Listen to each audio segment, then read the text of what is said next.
Assalamualaikum warahmatullahi wabarakatuh. Pada kesempatan ini kita akan kuliah pengantar hukum Indonesia. Mata kuliah pengantar hukum Indonesia merupakan salah satu mata kuliah dasar yang diberikan kepada mahasiswa semester awal atau mahasiswa semester 1 yang baru saja masuk atau kuliah di Fakultas Hukum. Di antara sejumlah mata kuliah yang saudara-saudara program, setidaknya ada 3 mata kuliah yang merupakan mata kuliah dasar atau pondasi, bahkan menjadi syarat untuk memprogram mata kuliah berikut di semester-semester yang akan datang. Mata kuliah itu adalah pengantar ilmu hukum, kemudian pengantar hukum Indonesia, dan ilmu negara. Ketiga mata kuliah ini merupakan mata kuliah dasar yang sangat penting dan akan menjadi dasar bagi saudara-saudara untuk memahami mata kuliah lain yang akan saudara-saudara ikuti atau programkan di semester-semester berikut. Kalau pada mata kuliah pengantar ilmu hukum, kita belajar tentang konsep-konsep hukum secara umum. Kita belajar tentang pengertian-pengertian atau hal-hal dasar dalam ilmu hukum. Misalnya kita akan belajar tentang apa itu subjek hukum, apa itu objek hukum, apa yang dimaksud dengan hak dan kewajiban, dan kita belajar tentang pengertian-pengertian hukum secara umum. Di pengantar ilmu hukum juga kita akan membedakan apa yang dimaksud dengan hukum privat dan apa yang dimaksud dengan hukum publik, serta konsep-konsep dasar hukum yang lain. Di bagian lain, ketika kita belajar ilmu negara, maka kita akan mengkaji dan menelaah negara secara abstrak.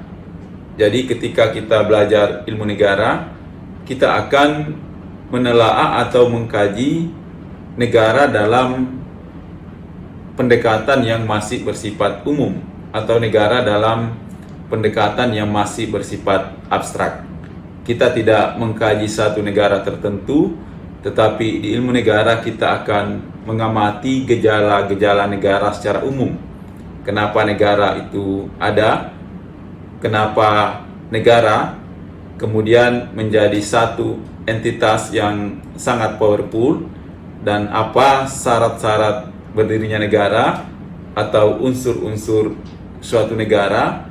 Kita juga akan belajar tujuan negara, fungsi negara, dan teori-teori tentang lahir, tumbuh, dan berkembangnya suatu negara. Artinya di sini kita belajar negara secara umum atau kita mempelajari negara secara abstrak, tidak menunjuk satu negara tertentu. Nah, ketika kita belajar pengantar hukum Indonesia, maka sebetulnya kita memadukan antara pengantar ilmu hukum yang mengkaji hukum secara umum dengan ilmu negara yang mengkaji negara secara umum. Supaya lebih sederhana, saya ingin sampaikan, kalau kita belajar pengantar hukum Indonesia, maka kita akan belajar hukum-hukum yang berlaku di Indonesia. Atau kalau kita belajar pengantar hukum Indonesia, kaitannya dengan ilmu negara, maka kita tidak lagi belajar negara secara umum, tetapi kita belajar tentang Indonesia sebagai suatu negara, khususnya hukum-hukum yang berlaku di Indonesia. Jadi di sebelah kiri ada pengantar ilmu hukum, kemudian di sebelah kanan ada ilmu negara, kemudian di tengah-tengahnya ada pengantar hukum Indonesia. Indonesia sebagai sebuah negara, dan di negara yang bernama Indonesia itu tentu berlaku hukum-hukum yang tidak sama dengan hukum yang berlaku di negara lain. Walaupun tentu saja juga pasti ada persamaan-persamaannya. Oleh karena itu saya sering menyampaikan bahwa ketika kita ingin mengenal hukum suatu negara, maka sebetulnya kita tidak perlu datang ke negara tersebut. Tetapi kita bisa belajar mengetahui hukum yang berlaku di suatu negara dengan secara sederhana. Bagaimana kita mengetahui hukum di suatu negara itu, yakni dengan membaca konstitusi yang berlaku di setiap negara. Insya Allah dengan membaca konstitusi yang berlaku di setiap negara, maka setidaknya kita akan mendapat informasi atau pengetahuan dasar tentang hukum yang berlaku di negara tersebut.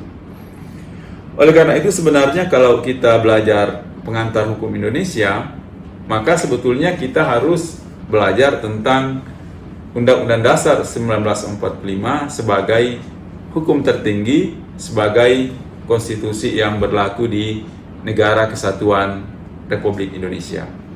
Dengan membaca Undang-Undang Dasar 45, sebetulnya kita akan tahu hukum-hukum dasar yang berlaku di negara ini, sekaligus kita juga bisa mengaitkannya dengan ilmu negara yang mengkaji negara secara abstrak itu. Kemudian kita kaitkan bagaimana teori-teori yang masih bersifat abstrak tadi diaplikasikan dalam sebuah negara yang kita berada sekarang, yaitu negara Republik Indonesia. Oleh karena itu, pada perkuliahan ini, karena saudara-saudara juga sudah mengikuti perkuliahan sebelumnya, pengantar hukum Indonesia, saya akan mengambil dari aspek hukum tata negara. Karena itu saya akan mengajak saudara-saudara untuk kembali membuka Undang-Undang Dasar 1945. Di sini saya siapkan Undang-Undang Dasar supaya kita bisa belajar dan baca bersama. Mungkin karena kesempatan yang terbatas, insya Allah pada pertemuan ini kita akan secara spesifik membahas pasal 1 Undang-Undang Dasar 1945 dalam kaitannya dengan mata kuliah pengantar hukum Indonesia. Dan tentu itu juga tidak terlepas dari pengetahuan dasar yang sudah kita peroleh di ilmu negara, dan nanti juga bisa kita kaitkan dengan pengantar ilmu hukum yang saudara-saudara program secara bersamaan pada semester awal ini. Pertama, pasal 1 ayat 1 Undang-Undang Dasar 1945 menyatakan bahwa negara Indonesia ialah negara kesatuan yang berbentuk republik. Ada dua kata kunci yang bisa kita simak atau pelajari dari norma pasal 1 ayat 1 ini. Pertama, negara Indonesia ialah negara kesatuan. Saudara-saudara yang sudah belajar ilmu negara tentu bisa membedakan bentuk-bentuk negara. Ada negara kesatuan, unitary state, dan kemudian kita kenal ada bentuk negara yang lain, yaitu negara serikat atau negara federal. Nah, dari dua pandangan teoritis tadi yang membedakan negara kesatuan dan negara serikat, Indonesia di dalam konstitusi kita di pasal 1 ayat 1 Undang-Undang Dasar 1945 ternyata memilih bentuk negara kesatuan, unitary state. Jadi dengan sendirinya ketika kita belajar pengantar hukum Indonesia dari aspek hukum tata negara, kita sudah dapat memahami bahwa Indonesia ini adalah negara dengan bentuk negara kesatuan. Nah, tentu berbeda dengan negara serikat atau negara federal. Saudara-saudara tentu tahu di ilmu negara dipelajari bahwa kalau pada negara kesatuan ini merupakan satu negara yang tidak dikenal adanya negara bagian, berbeda dengan negara serikat. Pada negara serikat ada negara-negara bagian, dan kemudian negara-negara bagian itu berkumpul, bersatu, berserikat, kemudian membentuk satu negara federal. Seperti contohnya di Amerika Serikat. Amerika Serikat kita kenal ada negara-negara bagian, dan setiap negara bagian itu memiliki hukum dan konstitusi sendiri. Nah, kemudian negara-negara bagian tersebut bersepakat untuk membentuk satu negara federal yang kemudian kita kenal sebagai United States of America. Begitu juga di negara tetangga kita di Malaysia, itu sebetulnya adalah negara serikat atau negara federal, sehingga di Malaysia ada negara-negara bagian yang ada di sana. Berbeda kita dengan di Indonesia. Indonesia ini adalah negara kesatuan, walaupun sebetulnya dalam perjalanan ketatanegaraan kita juga kita pernah menjadi negara Republik Indonesia Serikat. Nah, apa sebetulnya yang membedakan antara negara serikat dengan negara kesatuan? Kalau negara serikat itu adalah negara yang terbentuk dari persatuan negara-negara bagian. Tapi negara kesatuan Indonesia ini sebetulnya adalah satu kesatuan yang utuh. Kemudian di dalam konstitusi kita di pasal 18, kemudian negara kesatuan Republik Indonesia ini dibagi menjadi provinsi-provinsi, dan di dalam provinsi-provinsi itu kemudian ada kabupaten dan kota yang kita sebut dengan pemerintahan daerah.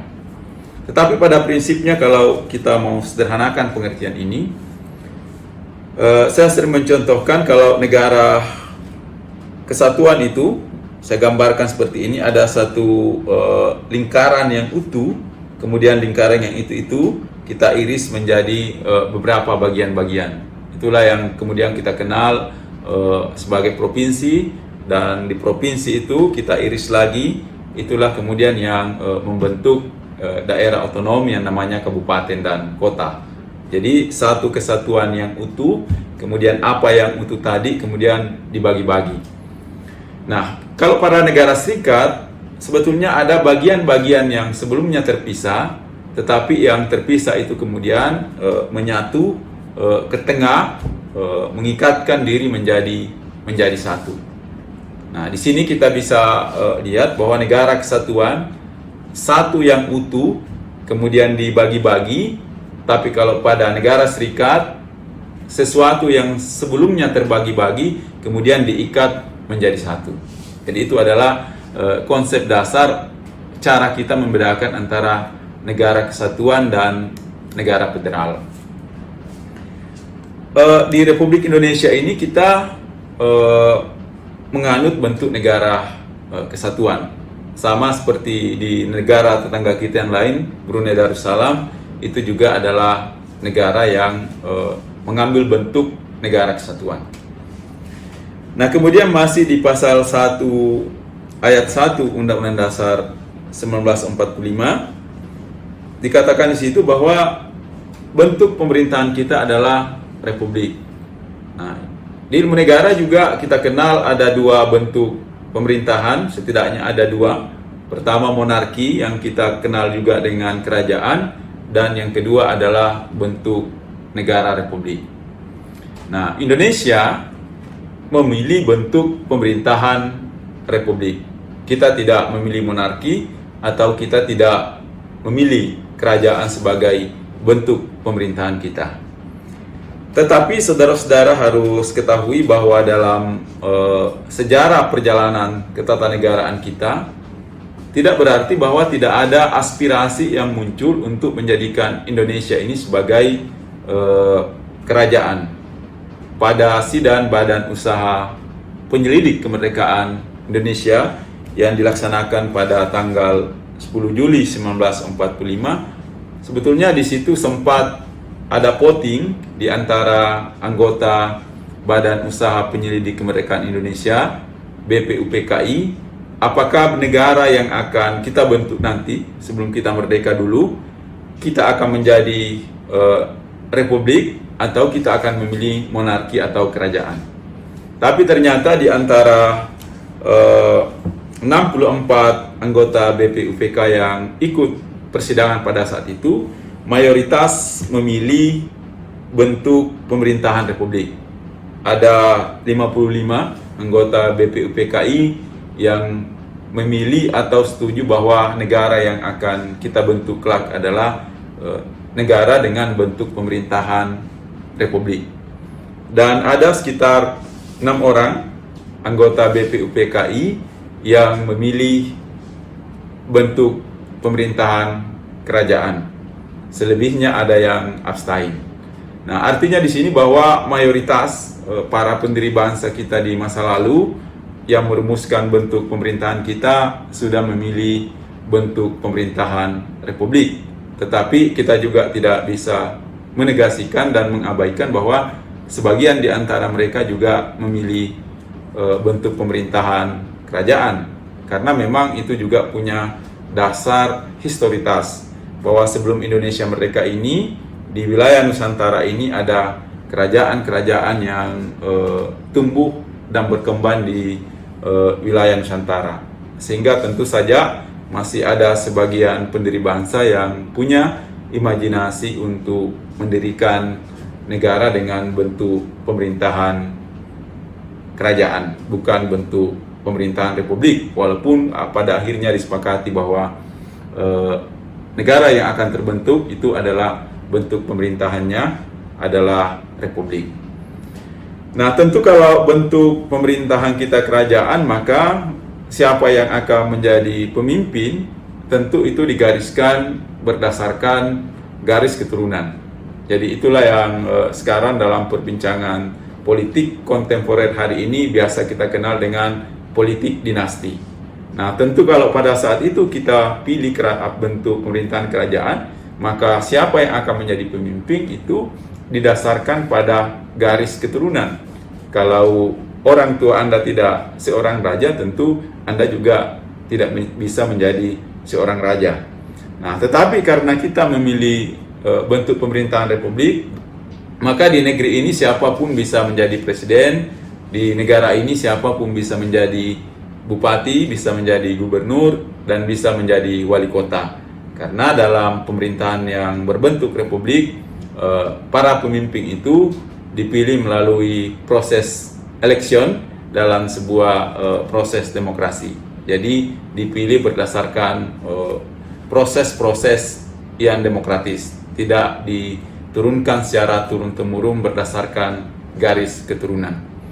Jadi sebetulnya pasal 1 ayat 1 Undang-Undang Dasar 45 sudah meletakkan prinsip-prinsip dasar bernegara kita. Sekaligus ini juga merupakan prinsip-prinsip hukum dasar yang diletakkan oleh konstitusi terkait dengan bentuk negara. Kita pilih bentuk negara kesatuan, dan bentuk pemerintahan kita pilih bentuk pemerintahan republik.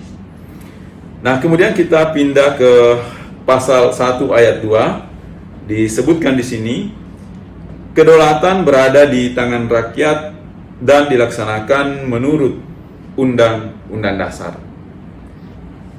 Nah, pasal 1 ayat 2 Undang-Undang Dasar 45 dengan bunyi kedaulatan berada di tangan rakyat dan dilaksanakan menurut Undang-Undang Dasar itu merupakan hasil amandemen ketiga Undang-Undang Dasar 1945.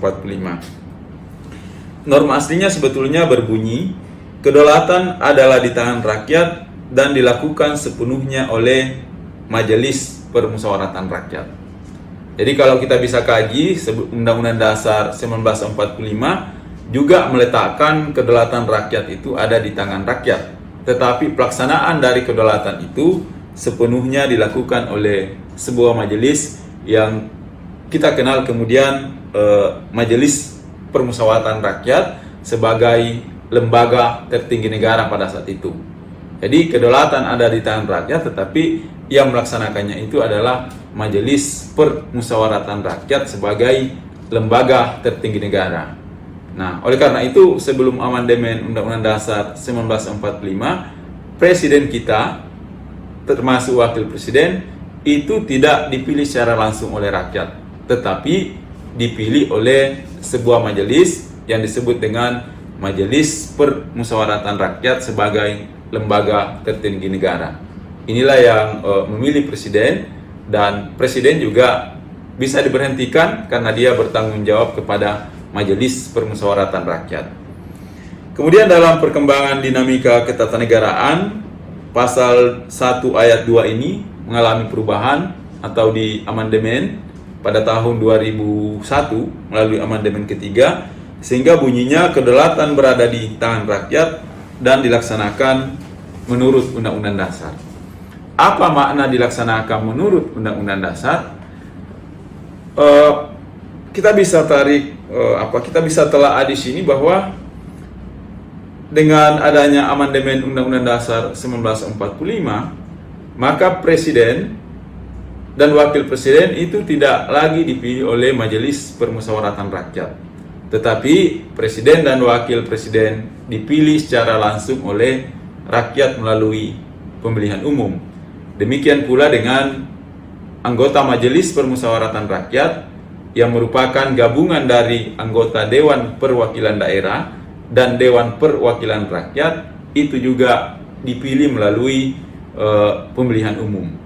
Jadi baik anggota Dewan Perwakilan Rakyat dipilih melalui pemilihan umum, anggota Dewan Perwakilan Daerah juga dipilih melalui pemilihan umum, dan gabungan antara anggota Dewan Perwakilan Rakyat dan anggota Dewan Perwakilan Daerah sekaligus menjadi anggota Majelis Permusyawaratan Rakyat (MPR). Nah, tetapi dalam hal ini MPR tidak lagi berposisi sebagai lembaga tinggi negara, lembaga tertinggi negara, tetapi dia berposisi sebagai lembaga tinggi negara sama dengan DPR, MPR, DPD, dan Presiden. Dan semua ini lembaga-lembaga tinggi negara yang saya sebutkan tadi, Presiden dan Wakil Presiden, MPR, Dewan Perwakilan Daerah, dan Dewan Perwakilan Rakyat, semua dipilih melalui proses pemilihan umum. Nah, inilah makna bahwa kedaulatan berada di tangan rakyat dan dilaksanakan menurut Undang-Undang Dasar. Yang dimaksud dengan menurut Undang-Undang Dasar itu bahwa sekarang Presiden dan Wakil Presiden dipilih secara langsung oleh rakyat. Demikian halnya dengan anggota Dewan Perwakilan Rakyat juga semua harus dipilih melalui proses pemilihan umum, termasuk juga anggota Majelis Permusyawaratan Rakyat. Nah, saudara-saudara harus ketahui bahwa sebelum amandemen, anggota MPR itu sebagai lembaga tertinggi negara yang memilih presiden dan wakil presiden, itu sebagian dipilih dan sebagian ditunjuk atau diangkat sebagai anggota MPR. Oleh karena itu dulu anggota MPR terdiri atas anggota DPR yang dipilih melalui proses pemilihan umum, dan sebagiannya merupakan utusan golongan, ada utusan daerah, dan ada juga di MPR ada praksi Angkatan Bersenjata Republik Indonesia sebagai representasi dari ABRI atau Angkatan Bersenjata Republik Indonesia yang sekarang kita kenal dengan Tentara Nasional Indonesia. Jadi pada sebelum amandemen Undang-Undang Dasar 45, anggota Majelis Permusyawaratan Rakyat kita sebagian dipilih melalui proses pemilihan umum dan sebagian diangkat atau ditunjuk untuk mewakili utusan daerah, utusan golongan, termasuk juga dari Angkatan Bersenjata Republik Indonesia. Nah, tetapi dalam perjalanan ketatanegaraan kita sekarang, pasal-pasal tersebut, pasal 1 ayat 2 Undang-Undang Dasar 45 kemudian di amandemen, dan sekarang kita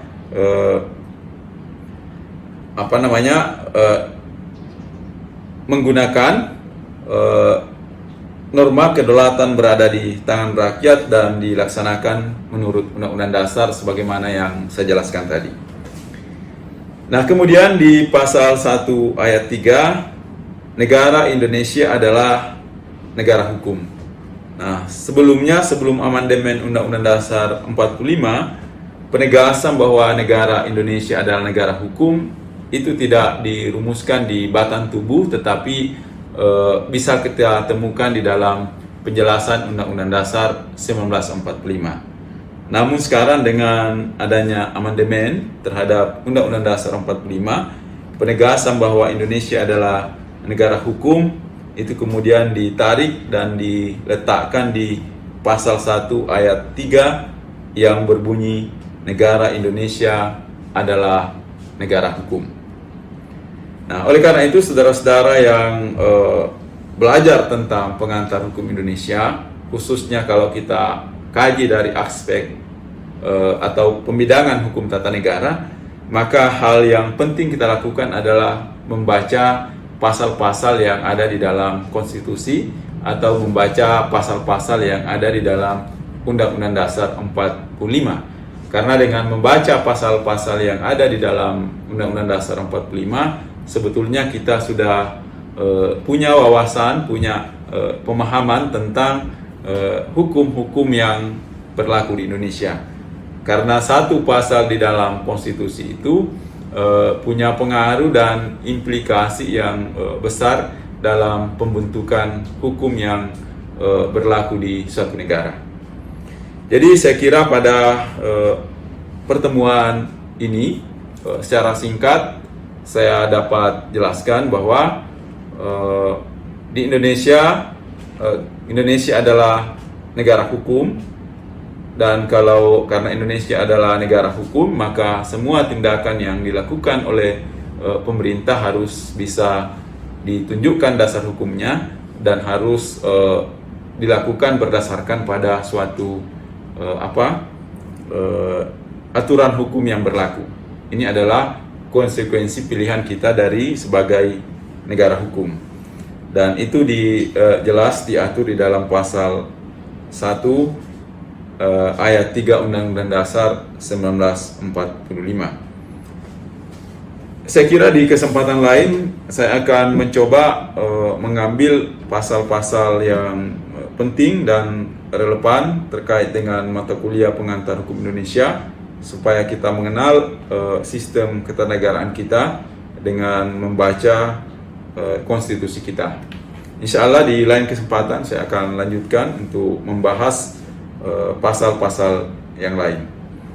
Yang penting pada kesempatan ini saudara-saudara juga bisa mengulangi membaca pasal 1, ayat 1, ayat 2 dan ayat 3 Undang-Undang Dasar 1945. Di situ nanti saudara-saudara bisa melakukan pengayaan kaitannya dengan ilmu negara maupun kaitannya dengan pengantar hukum Indonesia. Misalnya kalau di pasal 1 ayat 2 disebutkan di situ kedaulatan berada di tangan rakyat. Artinya kita menganut paham kedaulatan rakyat.